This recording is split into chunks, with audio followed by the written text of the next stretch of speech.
দ্বীপ জনপদ উড়িরচর যেন সত্যিই বিচ্ছিন্ন এক এলাকা। দেশের সব জায়গায় কম বেশি উন্নয়ন হলেও তার ছিটে ফোঁটাও লাগেনি এই দ্বীপে। আছে সব নাগরিক সুবিধার ঘাটতি, ভেঙে ছোট হচ্ছে দ্বীপটি, আছে সীমানা জটিলতা। এসব নিরসনের দাবিতে শেষ পর্যন্ত আন্দোলনে নেমেছেন উড়িরচরবাসী।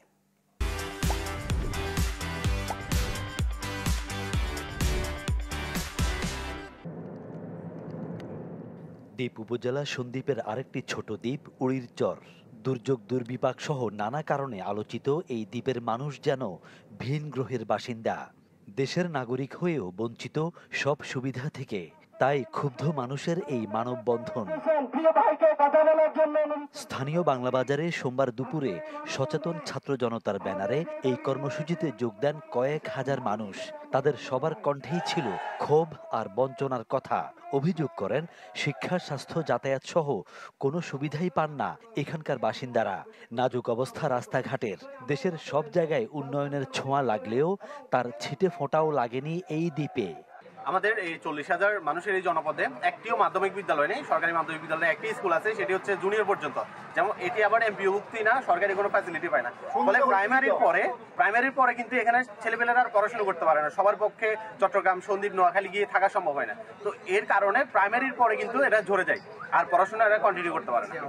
আমরা বাংলাদেশের মানুষ হিসেবে আমরা গণ্য নয়। মূল ভূখণ্ড থেকেও মনে হচ্ছে আমরা বাংলাদেশের বাইরে, কারণ আমাদের মৌলিক অধিকার শিক্ষা, স্বাস্থ্য, চিকিৎসা, উন্নত ব্যবস্থা থেকে আমরা বঞ্চিত।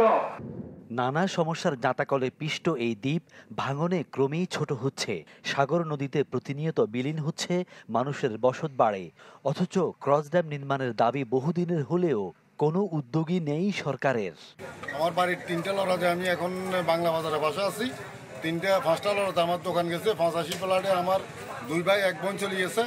এখন আমার নদী রোধের একটা ব্যবস্থা নেওয়ার কাছে সরকারের কাছে আমার অনুরোধ চলছে। 40 থেকে 50,000 মানুষ অন্যান্য এলাকার মতো আমরা তো কর দিচ্ছি না, আমরা তো কর দিচ্ছি, তাহলে আমরা কেন পিছিয়ে পড়ে থাকবো? 40,000 বাসিন্দার এই দ্বীপে রয়েছে সীমানা জটিলতাও। মানববন্ধনে এই সমস্যারও দ্রুত নিরসনের দাবি জানান উড়িরচরবাসী।